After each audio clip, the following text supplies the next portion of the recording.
Latest episode of Tom Talk Live, a drone-free edition.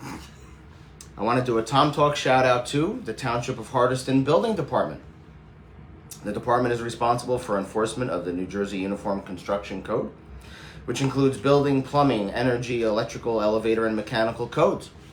They are not only responsible for Hardyston, but they are also the construction department for the town of Newton through a long-standing shared services partnership. Prior to beginning any construction work on your home, please call for permit requirements. For more information on the Township of Hardyston Building Department, please visit hardyston.com today. The annual GNCC Holiday Parade was very well attended, and the town tree lighting and winter wonderland were lots of fun for everyone.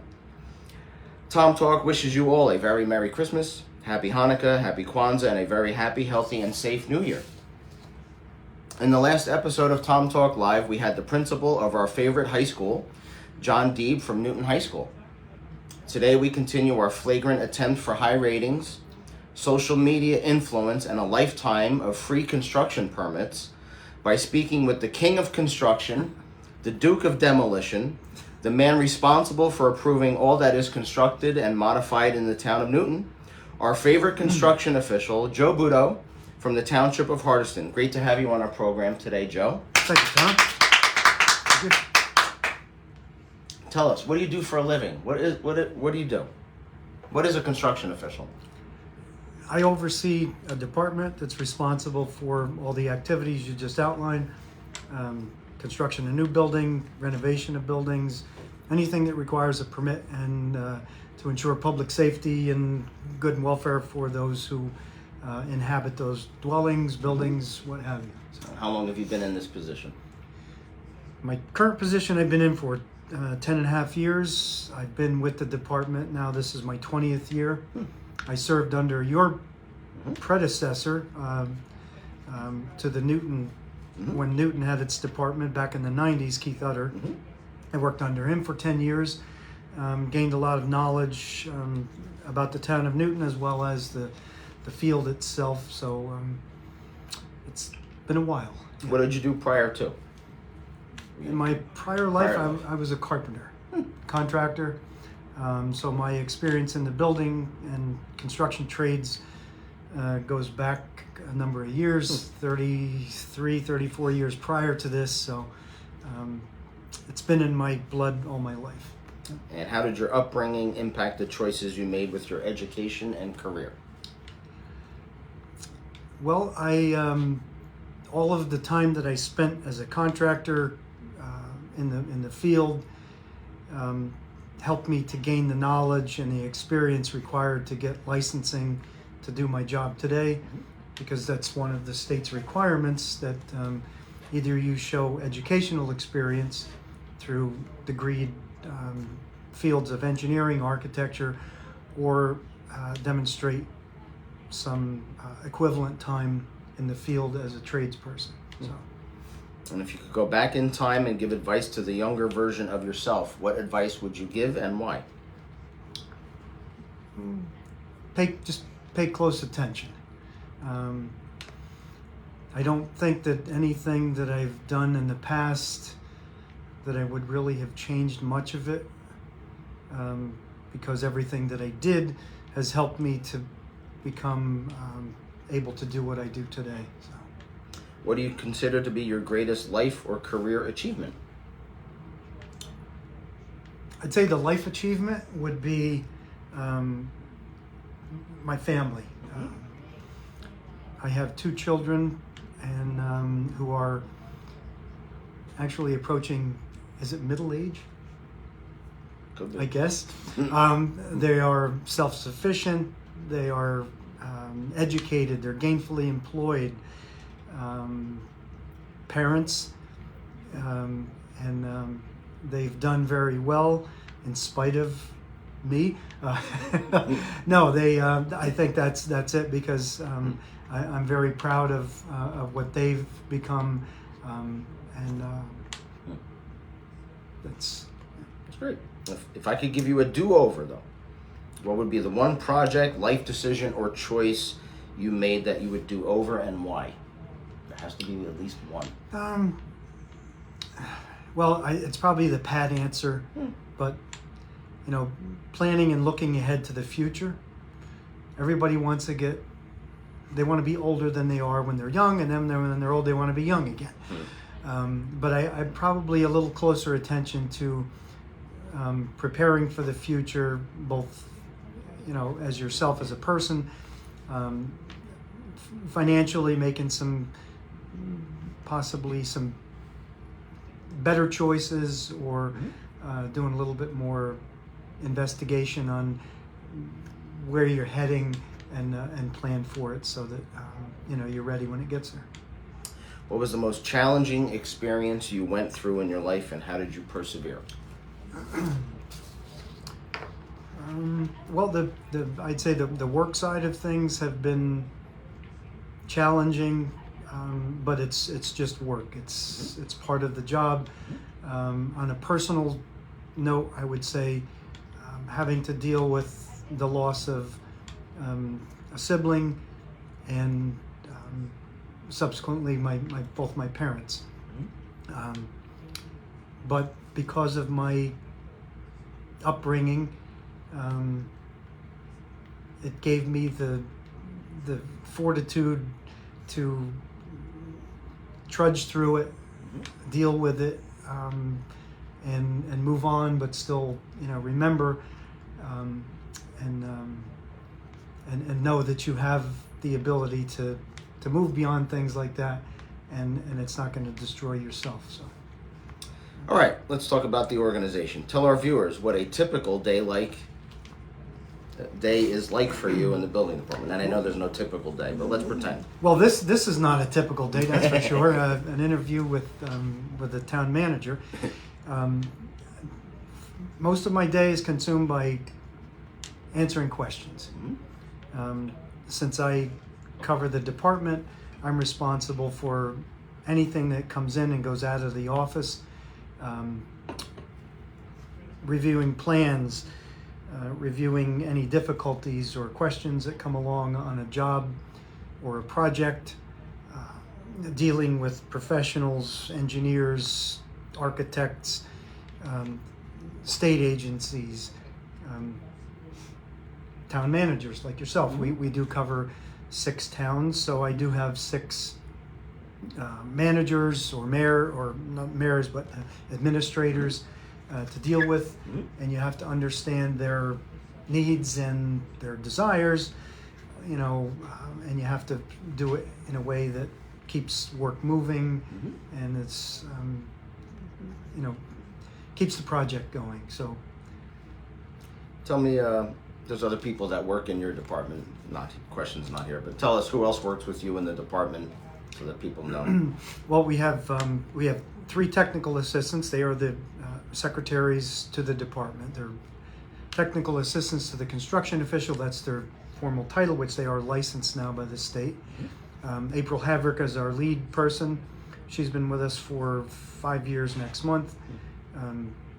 Karen Osalim, she's been with us for 2 years. And Sarah Bright is another technical assistant. She's been with us for just about 2 years, and she manages, we have a field office in Wantage, and she manages that 3 days a week. We have subcode officials. Plumbing subcode official Dave Hammerly has been with us for 6 years. Isaac Mester is our building subcode official, been with us for 2 years. We do have 2 electrical officials, Greg Chontow, who's been with Newton since the early 2000s, and Andy Simonis, who has been with us for just over a year and a half, electrical subcode officials. And their positions are, they are the plan reviewer and official for each one of those. Their subcodes, their technical sections that pertain to that scope of work. So, and all but Greg, Andy, and are the only part-time. So the others are all full-time employees, which gives us plenty of availability to the public and to contractors as well. Yeah, that next question kind of ties in. So who's the client base of the department? There's multiple towns, you deal with residents, business owners. people might may be interested in property? Like, you serve a lot of audiences, so just talk about that if you could. Yeah, for the most part, it's contractors, registered or licensed contractors. They probably comprise 60% of the work. Then you have, the home improvement contractors that do renovations, alterations, things like that, which is, again, somewhere 30% or so. And then, of course, you've got the homeowner who wants to do their own work in their own house. And, those are the ones that we do have to work with quite a bit, because even though they can do their own work, they can prepare their own plans, they need a lot of guidance because they're not familiar with it.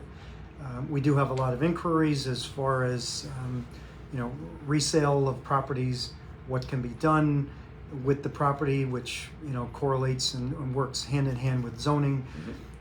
Again, 6 different zoning offices. So the people that we work with on a day-to-day basis, if I was to put it out on a flow chart, it would probably be the size of this table. So, sure. Now, since you started with Hardiston, how have things evolved in the world of construction, or are they static? Well, there's been a lot of changes in types of materials and methods of construction. A lot of this has changed in the last 4 years with COVID, with material shortages. So contractors and architects have gone to different materials that are either cheaper or more available on the availability side with product or material. So from wood construction, we've gone to some more steel and concrete, which is in some cases it's different.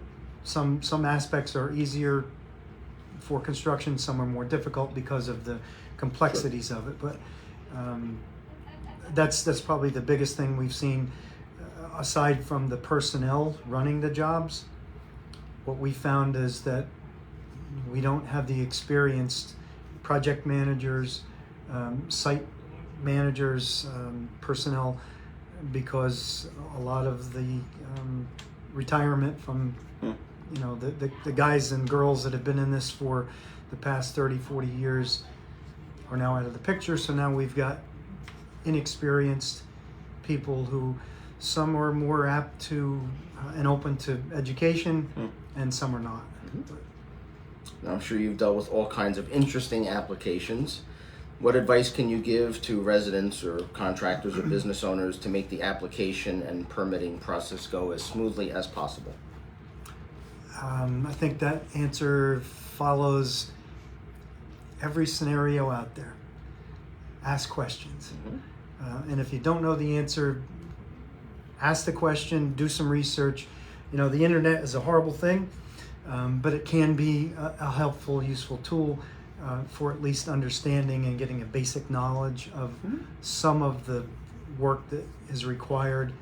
And we do a lot of prepare a lot of handouts for contractors, for homeowners, to ease that process so that they know where the resources are at. Good. What do you think makes Hardiston and Newton great places to work or volunteer? I did a little research on your questions coming up. I had a little inside birdie that gave me some heads up on this. And I think the overwhelming quality is the people and their respect, not only for themselves and for the towns, but for each other. And there is a willingness for people to work together. And I think that's the biggest difference, where it's not there's no issue of me first. And I think that goes a long way to making this process work, whether it's in our department or for you as the manager, or for recreation or any other community development. You have to know who your neighbors are and respect their needs and whatever their qualities are make your job and to make it happen without conflict and just to make the process go. Are there other building departments in the county or state that you admire or follow? Who inspires you to be the best that you can be? Well, I say that the state inspires us to be who we are.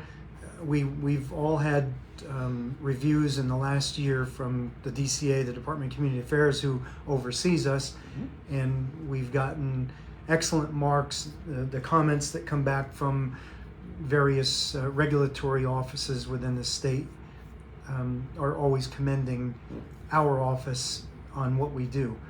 And without sounding pompous on this, we pride ourselves on being who we are, and we look to ourselves to make the improvements. We're constantly scrutinizing what we do, how we can make ourselves better, because we do feel that we comply with the bulk of the requirements by the state, which are, countless. True.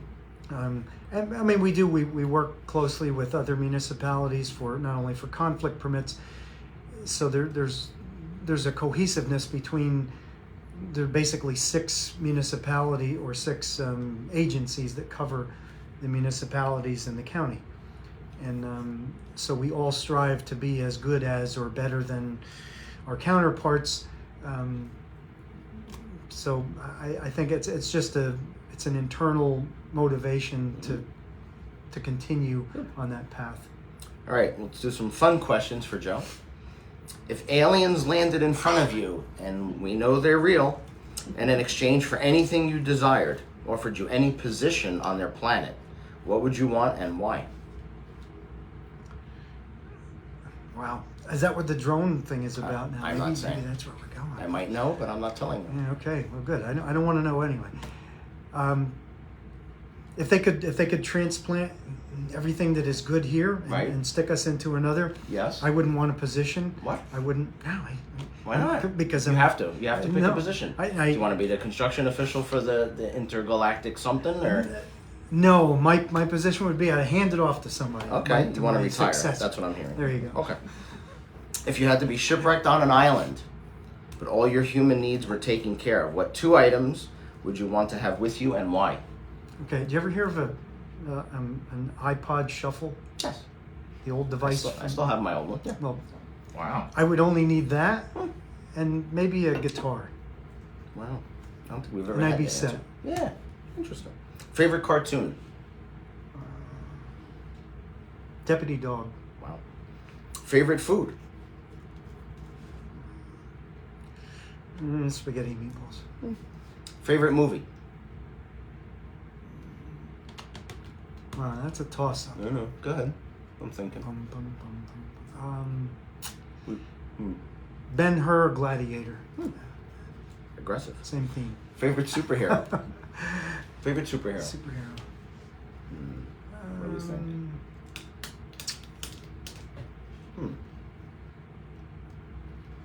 Not the old Batman. Not Adam West. Maybe one of the Batman Okay. characters. Interesting. Christian Bale. Christian He Bale. was pretty cool. I like I that. can't argue with that. Although I do like Adam West though. Favorite sports team? I'll go with the Cowboys. Oh, really? Is that sincere? Are you serious? Is that a serious answer? Actually, I could say the '69 Jets. Yeah. Okay. Well, interesting. Favorite musical band or act? That's Who is on the iPod Shuffle? There's a lot of Eagles Eagles. and Beatles. All right. All right. Last question. Tell us what you love about the town of Newton.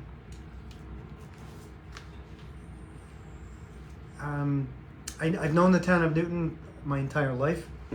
I do have some family connection here that goes back to the days of a barbershop from my uncle. What I like about Newton is that it's moved with the times, but it's also retained that remembrance of what it was and held on to some of it. You have to let go because you can't live in in the 50s, that's for sure. Mhm. But I believe that it's the respect for the town and its history, and the preservation of parts of that, but also being progressive, and it's a friendly town. All of the people who work for the town are genuinely helpful. I believe that Newton, just like Hardiston, hires people, not qualifications, and I think has a lot to say about where you're at. So. All right. Thank you, Joe, for being a good sport and legendary guest on Tom Talk Live. That's a wrap for 2024. Check us out on Facebook and Instagram for further updates on Town of Newton events, happenings, and more. See you next year. Russo out.